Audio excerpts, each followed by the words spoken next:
Hey guys, here we are at E3 2015. I have Mr. Palmer Luckey here with me, and we're going to toss a bunch of questions at him and see what he's happy to answer for us.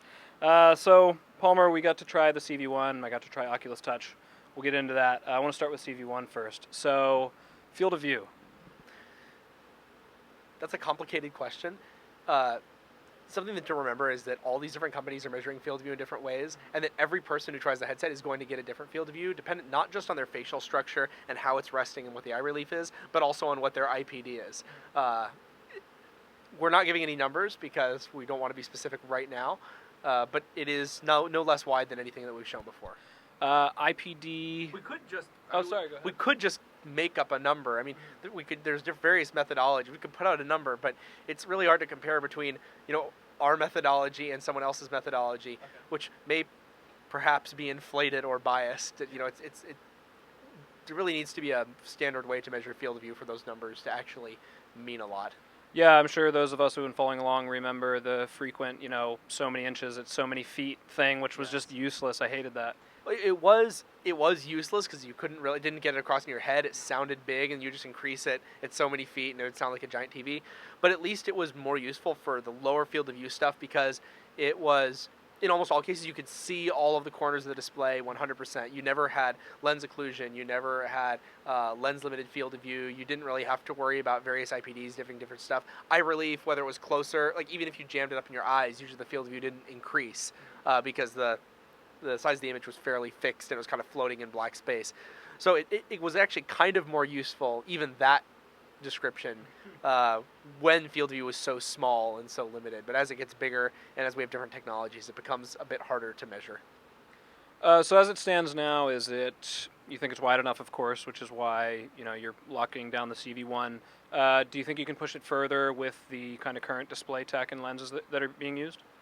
It's all a matter of trade-offs. Pixels per degree, optical artifacts, distortion. You can definitely push it wider, but all those other things take a hit, and you have to find the right balance between overall quality and trying to just push for one spec that people understand as much as you can. Because you don't want to be like televisions where there's only a couple numbers people understand, and so they just push for those numbers at the expense of everything else, color reproduction and stuff like that.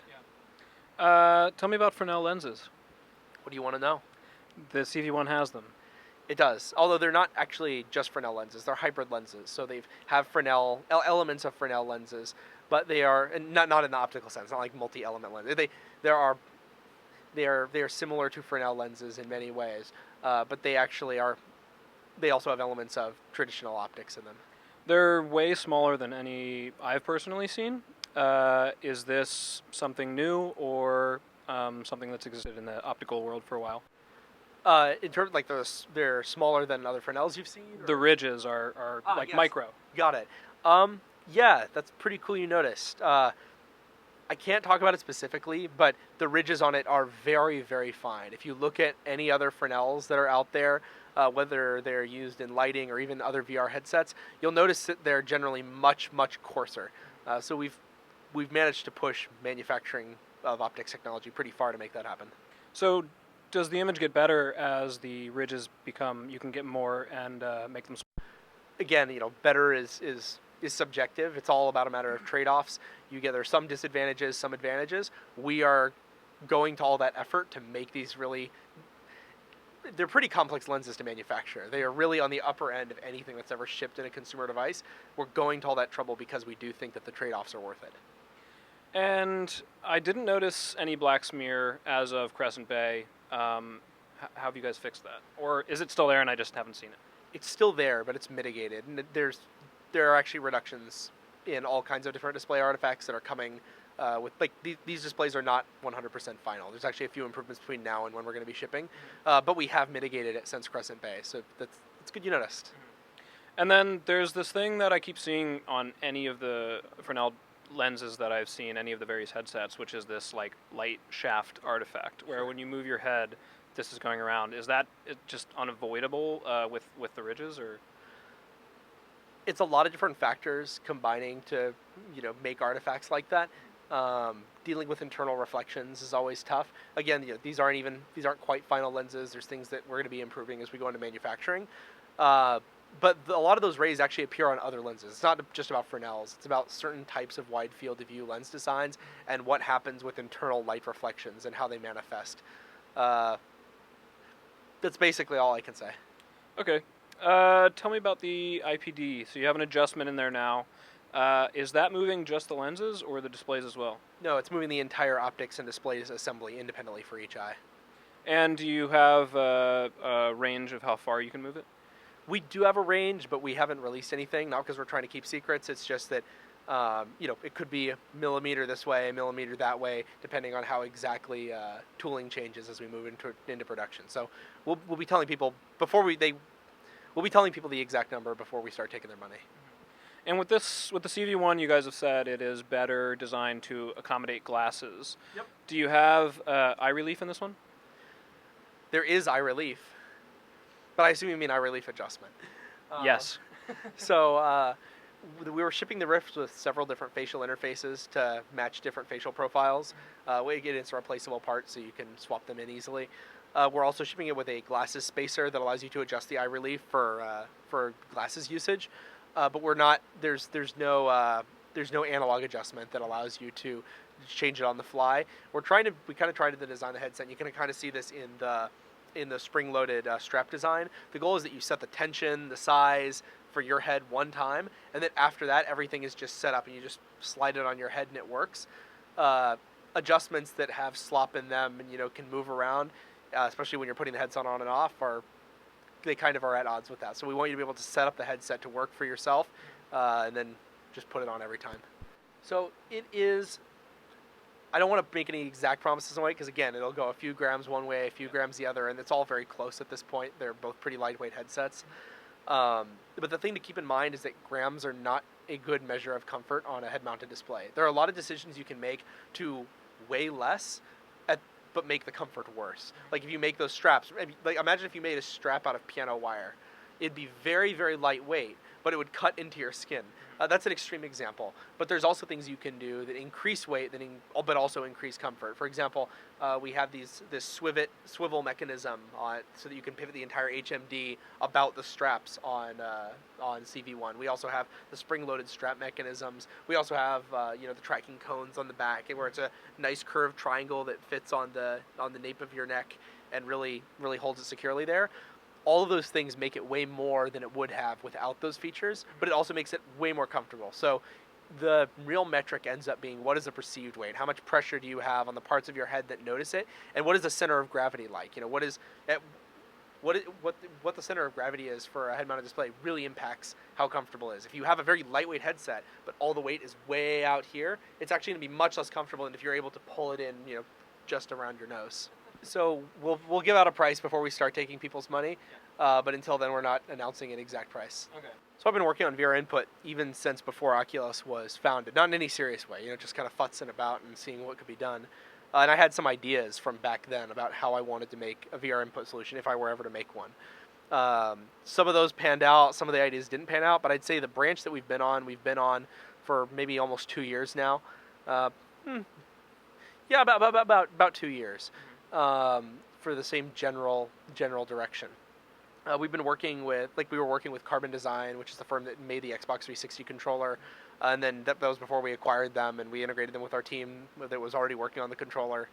I'm super excited that we're finally able to show this to people. I really do think that it's making the right set of compromises and trade-offs to make a pretty universal VR input. Now, it's never going to be better than truly optimized VR input for every game. For example, racing games, it's always going to be a steering wheel. For a sword fighting game, you're going to have some type of sword controller. For things that are really about fine-grained finger interactions, it's probably going to be maybe even some type of glove or computer vision-based hand tracking solution. But for trying to make something that works with all kinds of natural everyday interactions, for doing the things like shooting guns, lighting explosives, opening doors, punching things, I think that this is, and just gesturing to people, I think that this is the right set of technologies to make that happen. We are not going to provide docks that you can stick stuff into. I mean, the goal is to make it feel like it's your hand. If you make something that docks and other things, you're always going to sacrifice that. You're going to sacrifice the quality of that peripheral, and you're going to sacrifice the quality of your own controllers. But we have announced that we're going to be opening up tracking API for people so that they'll be able to make peripherals that are tracked using our tracking system. And I think you're going to see people making peripherals that are specifically made for particular types of games, like whether they're steering wheels, flight sticks, or swords or gun controllers in VR. And can you tell me a little bit about the sensors on the inside, how you guys are actually looking at the fingers, how many fingers you can see, and what kind of fidelity you have there? We're using multiple sensors, but I can't say more than that. Okay. Not even whether or not it can see all fingers? I can tell you that it doesn't see these fingers. There's just not much you gain from them. It makes more sense to slave them to one of the other fingers. There's very few things that would require them for interactions. And yes, it's good to have them like for the, whoa, my hands are in the game type of thing. But there's other types of technology that are going to do a better job of that. What kind of battery life are you guys looking for? A gameplay session or a week? Where are we there? Or for touch specifically? Many gameplay sessions. And how do you charge it? Charging motion controllers is stupid. It's really bad always because you have these cables, especially if you're standing up, especially if you're turning around. Having two cables running from power to your controllers is always going to make them get all tangled up and feel in the way. And it makes it so that you can't, easily rest it on your lap. You're not able to move around freely. There's really no scenario, or at least very few scenarios, in which you would want to charge controllers at the same time that you are using them. It's important to make sure that people don't have to do that. Okay. So I noticed that there are no charging ports on the current prototypes. Are there not going to be any charging ports on the final unit? Things can always change. Got it. So you guys are showing used with 2 cameras. Presumably the Rift is going to ship with just 1. Will touch come with an extra camera, and then you'll have that extra occlusion robustness that you need? Do you have that locked down yet? We're not going to be announcing any particulars around like how things will be bundled together until we start making them available for people to buy. Okay, but ideally, touch should be used with 2 cameras. Is that going to be what's recommended? I mean, it's hard to say what's ideal. Again, it's all a matter of trade-offs. You can use touch with 1 camera, but you're going to have occlusion problems. You can use it with 2 cameras. You're also going to have occlusion problems. You could use it with 3. You will, again, still have occlusion problems. This isn't unique to our technology or anyone else's. There will always be contrived scenarios in which you are able to block them. For example, try doing the chicken dance. Look at this. My controller's in my armpits. I can now not track them almost from any angle. Again, that's a contrived scenario, but it is one that you could come up with.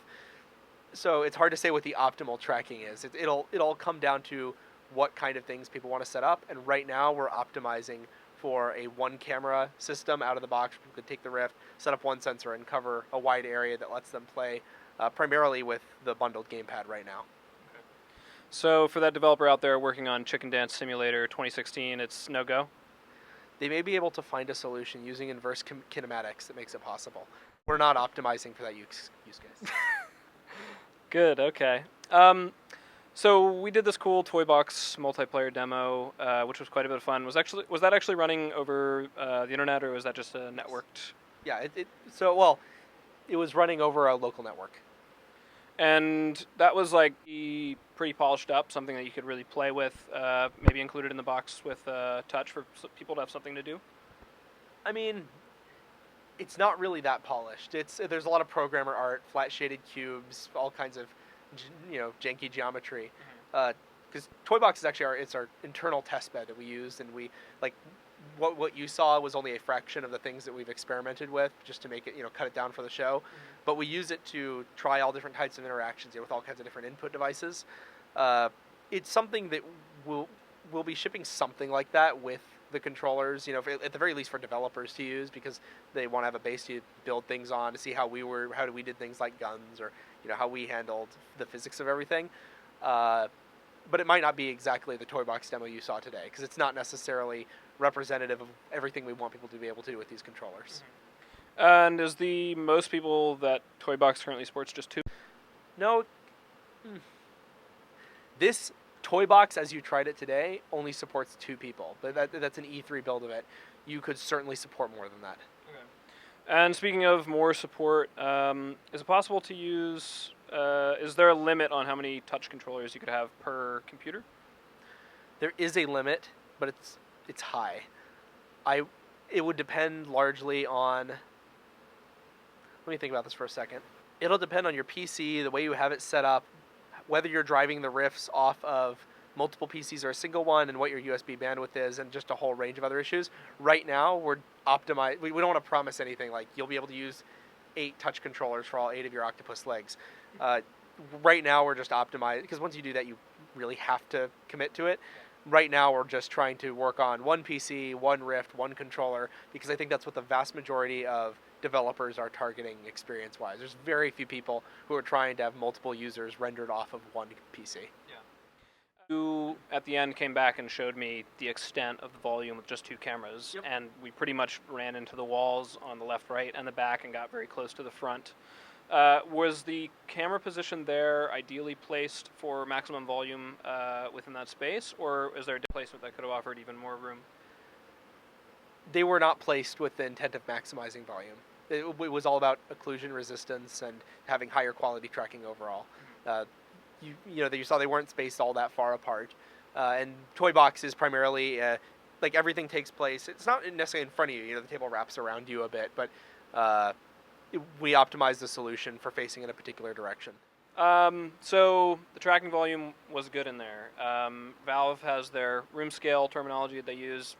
Do you think that you guys are matching where they are right now? The system may match it in terms of capabilities, but we're not trying to push that as something for developers to do. I mean, most of the developers that we've talked to don't want to limit their audience beyond a subset of a subset of a subset of users. I mean, you have people who have PCs that are powerful enough to run VR or willing to buy one. Then of that set, people who are interested in virtual reality. They don't want to narrow it then down to people who are able to clear out large spaces in their homes. And they're even wary of making games that are just better for people with large spaces in their homes, because they know that they're competing for limited dollars, and they're worried that people will say, I don't know, I'm not going to buy that game that says it's best with a full room, because I could just buy this other game that I know was optimized for the amount of space I have. So the mat that we have in that room is kind of representative of where we've seen developers developing stand-up experiences, allowing you to take a step or two in any direction and spinning around. But even though it's not necessarily a technological limitation, I mean, all these optical systems have similar limitations in terms of occlusion and, in many cases, range. It all comes down to what developers are going to make. And we're not trying to push people to make large room-scale experiences. Do you think that there will be a point in the future you guys do want that range? We'll find out. I mean, it's really up to what people want and what they demonstrate they want. People thought that everyone was going to stand up with the Wii and wave wands around, but that's not the actual use case that people have been designing for. And it's worth remembering that devs aren't dummies. They do user testing on all of these things, and they see how people react to different types of games. Before they commit to a direction, they make sure it's a good direction. And a lot of user testing suggests that for many people, standing up and walking around and doing stuff is not necessarily going to be something that they're interested in. Those experiences are going to exist. There's going to be devs making super cool stuff. I'm going to have a VR room, in my house, but it's not something that most developers we've talked to are excited about doing. Yeah. And again, that's not necessarily a technical limitation. You saw the tracking work. Our rooms are 12 by 12, and we track. You can track along the walls of a lot of them with the setup we have at E3 at least. But we're not trying to push devs to necessarily support that entire volume. And so as you guys approach retail, which is still at this point a little far out, Q1 2016, are you just going to be, maybe this isn't finalized yet, but selling off your website, you're going to be in stores? Is that a plan? Yes, we will be in retail. And we will have demos in retail so that people are able to try this, because one way to show people VR is to show them at a trade show or a gaming show. Another way is for them to try their friend's unit. And the other way is for them to be able to try it out someplace else. And we want to make sure they have that someplace else. Cool. And what about international rollout? Gear VR was a little bit slow. Of course, still a development unit, definitely. Are you guys aiming for a worldwide simultaneous launch, or is it going to be a rolling thing? I can't give any exact countries or exactly how things are going to go down, but it's worth remembering that Gear VR is a Samsung product and went through their distribution channels. But we are aiming for international release. In general or simultaneous? In general. Got it. Only speaking in generalizations. Got it. Microsoft, announced they would put a controller in the box. Some developers are, but other people understand, the need for that, as you clearly do. Beyond the controller and the Xbox game streaming from Windows 10, are you guys working toward more exciting things in the future?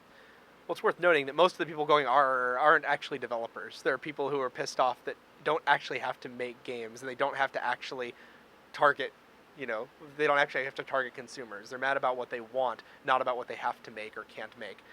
Like, in fact, talking to devs almost universally, and this is true on actually Gear VR too, they said, we really want every person to have a gamepad. We've been making games for gamepads for years. We've proven we can do it, and we want every person who buys the Rift to be able to play my game without having to buy separate hardware. And I don't have to worry about them having something different. I can know exactly how they're going to play it, how it's going to be balanced. And in the grand scheme of things, the cost of adding a gamepad is insignificant. In fact, at the prices we're getting them, it'd probably be profitable for people who don't want them to buy it and then just sell it. They're going to end up making money. So, dev-wise, people are really thrilled that we're shipping a gamepad, and that it's not just marketing speak. Like, really, you talk to a lot of the people who are building VR games, and they're thrilled about that. And they also want the product to be as low priced as possible for their particular set of games, or for the games that they're making at launch, and then also all through 2016. That's right. So Microsoft partnership isn't really about the Xbox One controller. It is the best, arguably the best gamepad you can get right now. They've talked about spending $100 million developing it, and it really is pretty nice. But the main thing that we get with the partnership is working with Microsoft on operating system level stuff and DirectX 12 stuff. So we're able to make optimizations under the hood that let people run better experiences on lower end hardware than would have been possible otherwise. It also makes it a lot easier to set up, so that people will be able to open up their Rift, plug it in, and have it handled properly and not have weird hardware and software incompatibilities. Before, we were kind of having to hack around a lot of the Windows drivers layer stuff way back in the day, but we've been working with Microsoft now for a while on making that work really well, and it has made a huge difference in terms of performance. Very good. And then, so the Windows game streaming stuff, have you tried this yourself? Yes. And do you think this is going to be a compelling use case for a lot of people, or just kind of if you happen to have an Xbox sort of thing?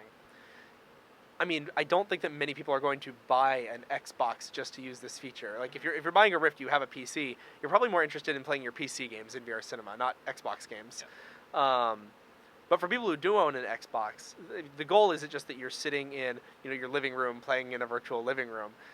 Yo dog, heard you like living rooms, living rooms. Yeah. The idea is that you'll be able to play in a large cinema screen, that you'll be able to play in all the different environments that we have in VR Cinema, and that you'll be able to play socially with people, so that you can kind of replicate that experience of sitting on a couch watching someone play and harassing them, or being able to do local multiplayer even at a distance where you're sitting next to each other, and you could don't even have to render split screen, you could actually have individual screens sitting next to each other. And I've actually talked to a lot of people who are interested in it, not for just playing with their friends, but also being able to do it with people who want to watch. Like, if you look at all the Let's Players out there that are doing, playing on Twitch and have people watching, they're like, I would love to be able to play a game and then have a theater of people watching me stream my game directly into it. And then they can all just shout at me the whole time. That's really what it's going to be about. It's not about, replicating your living room. It's about giving it functionality that you can't get any other way. And my final question is, if I want to be Palmer for a day, where do I get a shirt like that? I was given this shirt by, I think, my friend Dan over at, he left that company. But I was given this shirt at Comic-Con last year, and it is one of my favorite shirts.